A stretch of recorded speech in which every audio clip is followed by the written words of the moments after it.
everyone, and welcome back to Journalist Talk. And today, my guest is Lily Ramirez, who is an old friend and an on-air host at Latino 95.5 FM.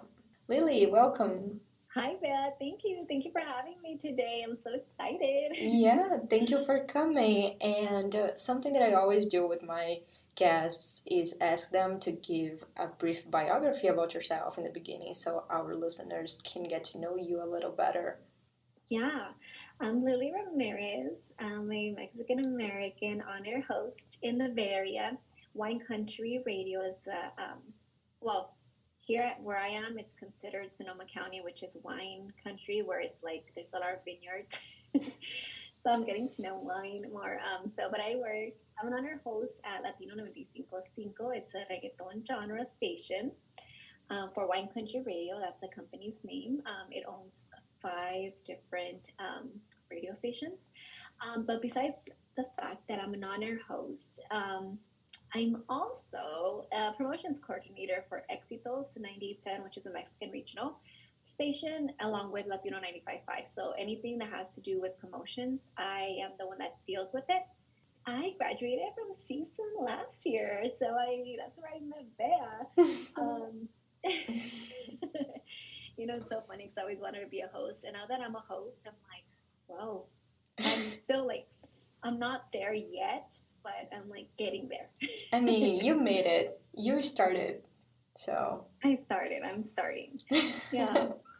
Yeah, so I'm really happy to talk to you today about you working on radio, and something that I've always thought of you would be TV, because when we were studying together, I remember you talking a lot about TV and entertainment and these things that you wanted to work with. How did you end up at a radio station?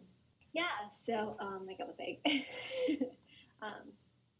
yes, I've actually always wanted to be on TV, and I feel like it's still that's still one of my goals. And it's funny because I don't know how to properly say this, but starting off, you don't get paid well as a journalist. It's sad, but it's true. I actually was talking to a station in Eureka, California. And at the same time, I was looking at radio stations that I was interested in. Long story short, I got interviewed for the reporter position. But when they told me the amount that they were going to pay me, I was like, oh, that's just not livable. Like, I would have to probably work 2 or 3 jobs to be able to work as a reporter over there in Eureka. And at the same time, I also had an interview with the radio station. So I did the interview via Zoom because it was during COVID. It's crazy because I honestly thought I was going to get the Eureka, just suck it up and go. But I guess someone hacked into their system that I didn't hear for them for about 3 weeks. And I'm like, oh, I guess it's not going to happen, right? So in that 3-week break or time frame, the radio station called me and be like, hey, we want a second interview. So I did the second interview and they offered me the job. Now, let me tell you this. The radio where I'm working at also does not pay well. But I took it as, okay, well, it's a starting point. My boyfriend actually lives in the area. So I'm like, oh, okay, maybe, it just works out for me. Me personally, I actually feel like I got lucky enough. So I'm like, which one would it be? And I did the math and everything, and I feel like I would have made more money as a radio host versus a reporter. And as a reporter, I mean, I will be by myself out there. I wouldn't know anyone, which is, I guess, that's the beauty of it, I guess. But I don't want to be lonely, Being here I'm in the Bay Area, and I just feel like every month I go back to LA at least once, or every 1 or 2 months. I'm constantly going back because it's hard to not have family members with you. So November is going to be my first year, and well, that's basically it. So I just did the math, and I'm like, I think I'll make a little, not a lot, but a little bit more money in radio here in the Bay Area versus if I go to become a reporter. And don't get me wrong, I still have good connections with the news director. She was a female. She's very, very nice, and the reporters there, my doors are open there. So I feel like there might be a possibility, but Yeah, that's really nice. And I mean, I understand about moving away from home without anyone. Like, you know that. I'm Yeah, here. and I don't know how you Yeah. do it honestly. Because I mean, Yeah. I at least have my boyfriend. I at least have a boyfriend here, you know. But and my dog. But other than that, it's so hard. Yeah. It's That hard. was part of like another question of mine. Like, how was you moving into a new place where you said like you don't know anybody besides like your boyfriend and your dog? How was this change, like getting used to different places to go, getting to know other places, and just like the city, the neighborhood you're in, everything like in the move? It was such a drastic change. Let me tell you, LA, the Valley, it's like big city. You know, here where I'm at, it's Sonoma County, which is Santa Rosa. I'm like the city Santa Rosa, and it's like, let me tell you, they have one mall. Okay, and I love to go shopping. So that says it all. It's such a small town. It's like a big town, but it's small. Like they don't have much stuff. So for me to like really adapt, it was really hard. Till this day, I feel like I can't even adapt. Like certain like restaurants, they're closed on Sundays, and that's like a big like whoa. Like in LA, they're typically never closed on Sunday. That's like the money making days. So it's like, oh shoot. So just adjusting here was so hard. The weather, oh my god, it's so much colder here. It's like out there in LA, it's super hot right now. Right now, it's only hot, semi hot during the day, but at night, it's so cold. And I feel like it's winter all year round, except for like, I'm not kidding you. I think we only had like 2 days. I was like 90 something degrees. Oh my, yeah. And I that mean, day, here next week, I think it's gonna be on the 100s. And listeners, it's not the next week because this podcast is gonna go like 2 weeks after I recorded, so don't believe my math, but it's gonna be so hot in here. I I mean, it's know I'm going already. this weekend. Yeah, I'm going this weekend and it's gonna be triple digits, like 104 this weekend. I'm like, wow, it's crazy. I low key do miss that weather because it's too cold for me out here. I believe in you because for me, like everybody's like, "Oh, it's so hot," and sometimes I say like it's very hot because like I'm sweaty and all, but at the same time, I really prefer like 100 over like 65, 70. I really prefer. Yeah, it's crazy. It's I miss. I know you guys complain about that hot. No, I miss it. Okay. Let them Everyone know. tells me. Let them Everyone tells know. me. Everyone tells me here. They're like, you know, LA. They were like, LA sucks because it's too hot out there. And I'm like, well, at least there's no allergies. Because oh my god, here I never believe in allergies even. I didn't believe in that because I'm like, I never got an allergies over there. Over here, like between April, like spring, you stay sneezing, and it's a thing here. It's like there's don't get me wrong, so many like beautiful trees or whatever, but I'm not used to this. I want to be city. I don't care about the trees. Go ahead with your allergies. Keep your allergies. Oh. I'll keep them. Yeah. And this job that you are right now is your first job right after graduation, right? Yeah, I mean, keep in mind I did work in radio back then when I was in college, but that's just as a promotion street team member. But yes, this is my official job after college. Yeah. And have you Yeah. had any internships between your time in college? The only internship I had was with Muse TV while I was in college. I felt like it gave me prepared me to do interviews.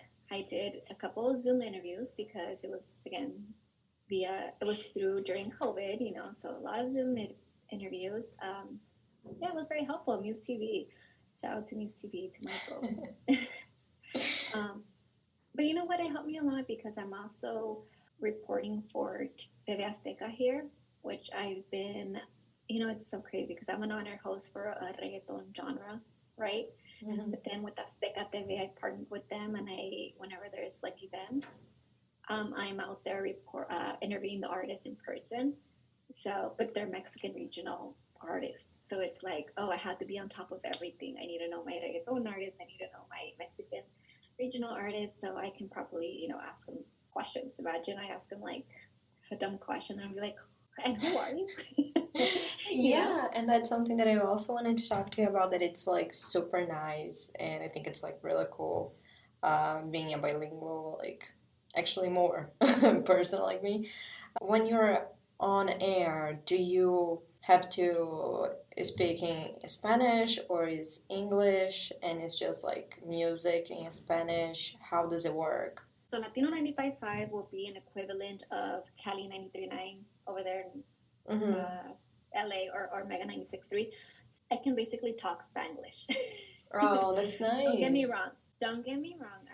Am I 100% fluent in Spanish? Maybe not. I'm starting to get there. But certain things I can't even say in Spanish, or I say it like not properly. And that's the benefit that I have working at Latino, where I can, like, if I don't know a word in Spanish, I can say it in English. I try to speak Spanish as much as I can, but some stuff it just comes naturally to say it in English. And you know what? It's okay because my demographic, like our listeners are more like younger people, and it's a lot of women listening. Mm-hmm. So I'm like, okay.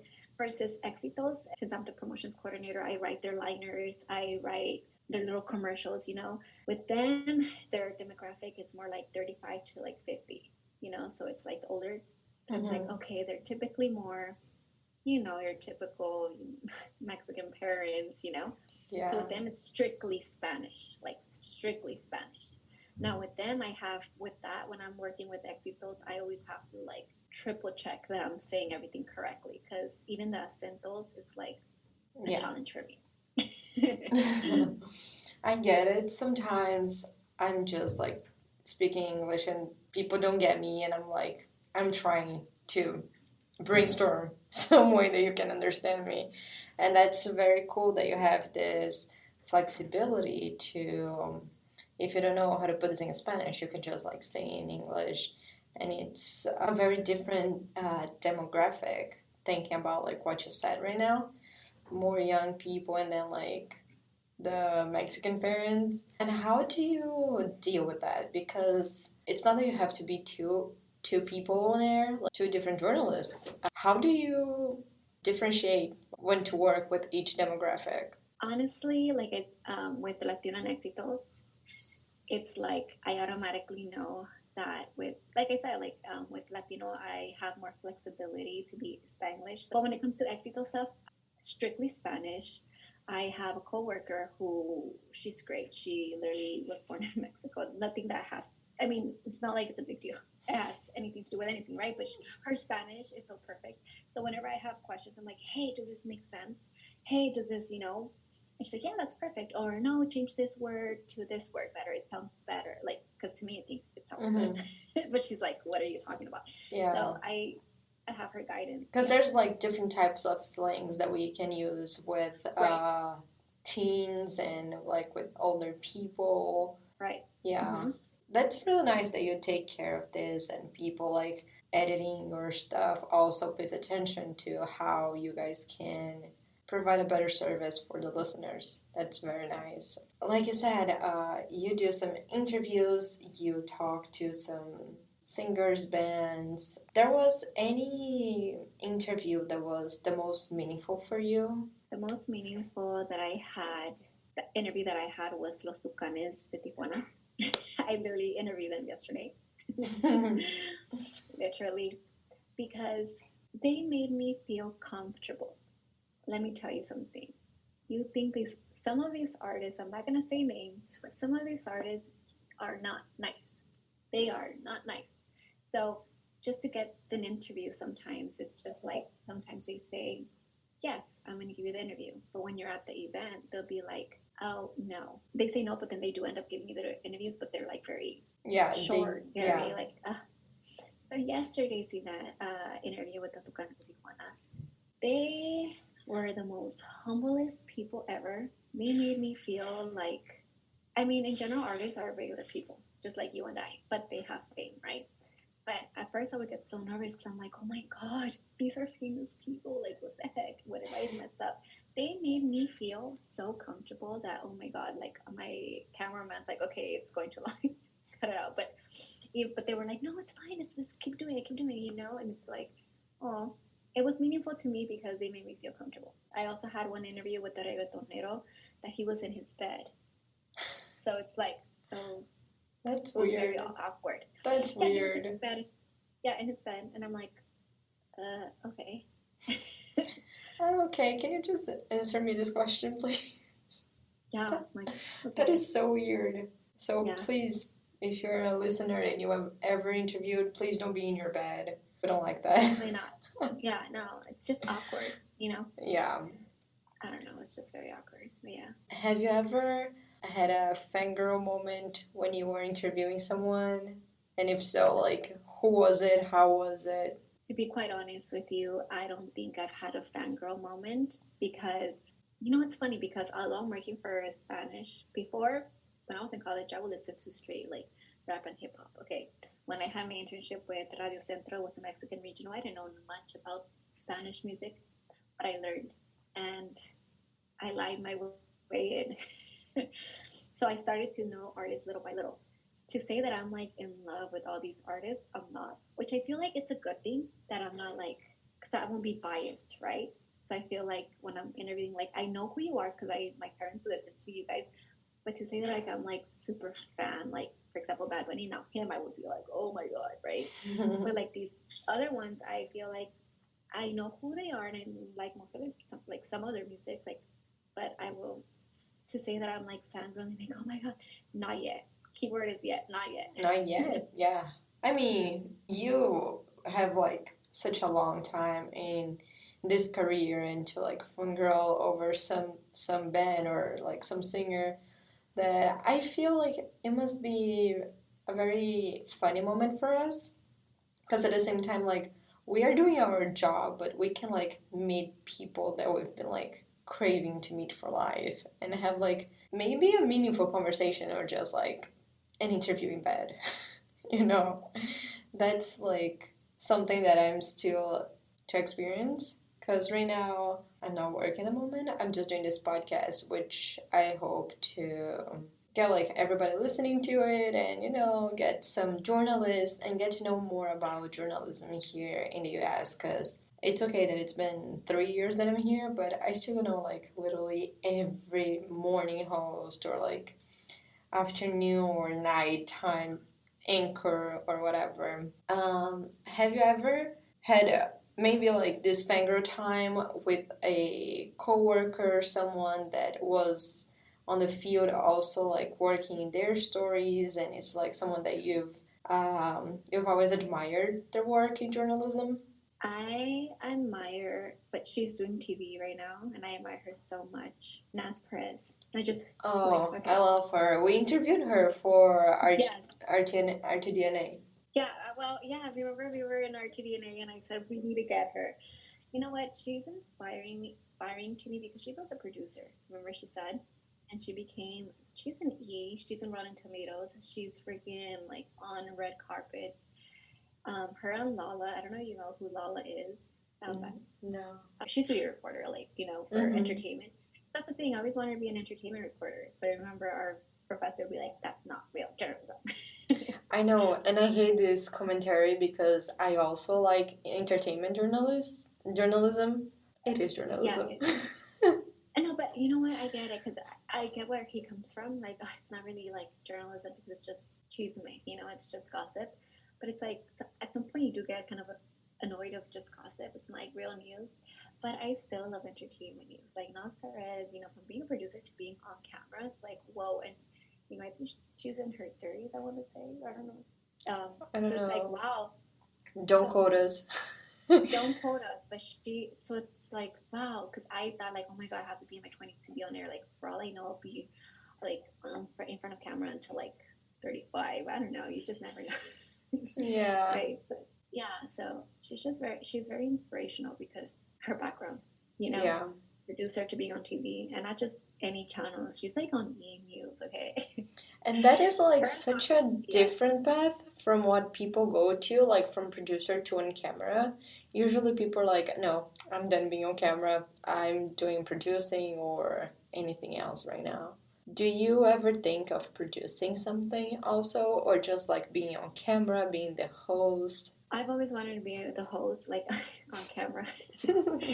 You know what? I regret not learning how to produce when I was at Valley View News because I've noticed that all of these, per, some people that are on camera now, they started off as producers. So I'm like, that's just your foot to get in, and I just regret it at the moment. I'm like, when I kept hearing multiple stories from different people who are now on camera, they said, I started as a producer, and I'm like, wow, I should have just, because it's, believe it or not, in the entertainment industry is very saturated, super hard to get in. Even radio in LA, it's so saturated. That's why I had to move a little bit further down to at least get my foot in the door, be at least a year or two here. And my goal is to go back to LA and try to have my own little show in.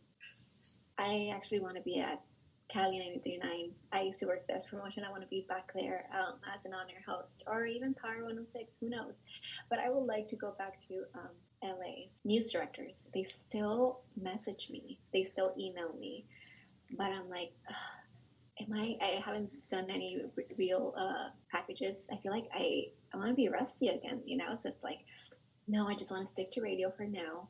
I even have most of my friends are now reporters, and they're like, hey, we're hiring, you want to come? And I'm like, not right now.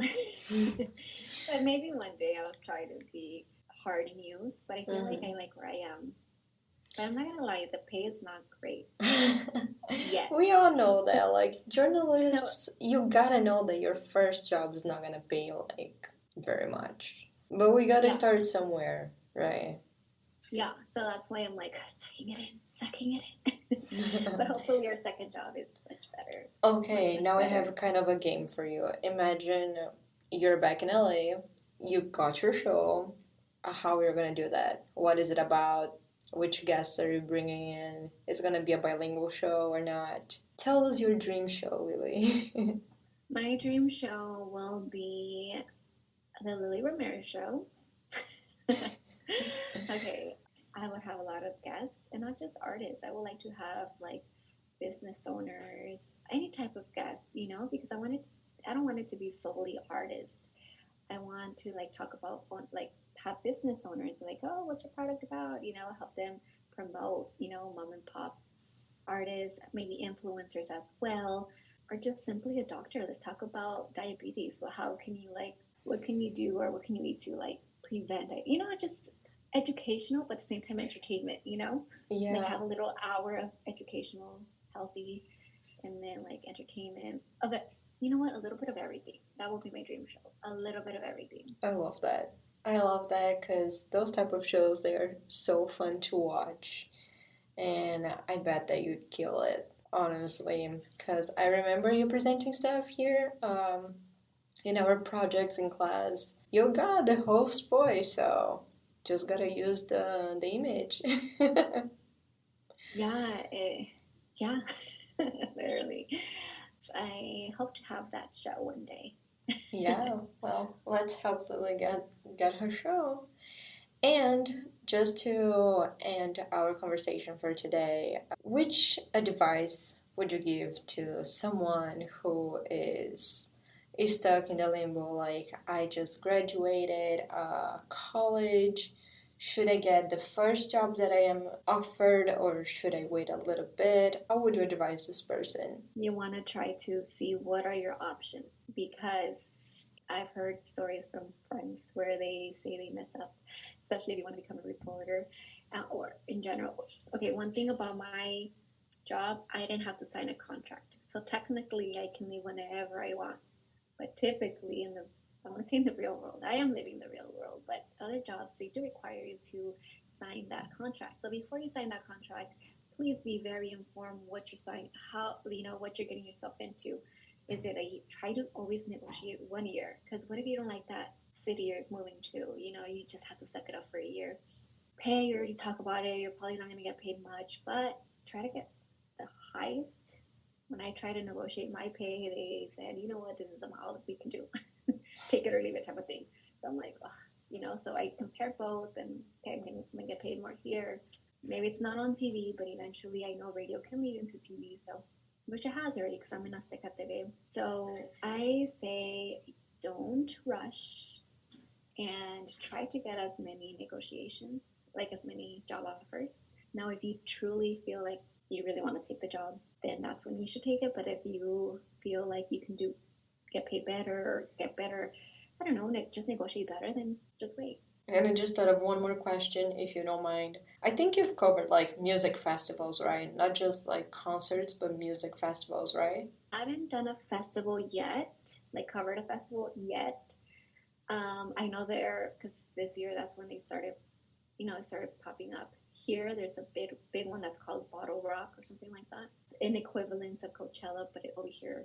I didn't get to report that one because since see, this is the thing where I'm at. Whatever the events are for like reggaeton or Mexican regional, that's when they put me. The English stations have their own reporters, so they get to go. Sometimes they're very strict with media and they only accept one or two people. But there's two promotion coordinators for the other three stations, so it's like, oh, have I personally done one? No, but I've done rodeos where there's like 3-4 bands. And let me tell you, people think it's so much fun interviewing these artists, which don't get me wrong, it's so much fun, but it's also so stressful. You don't go to have fun.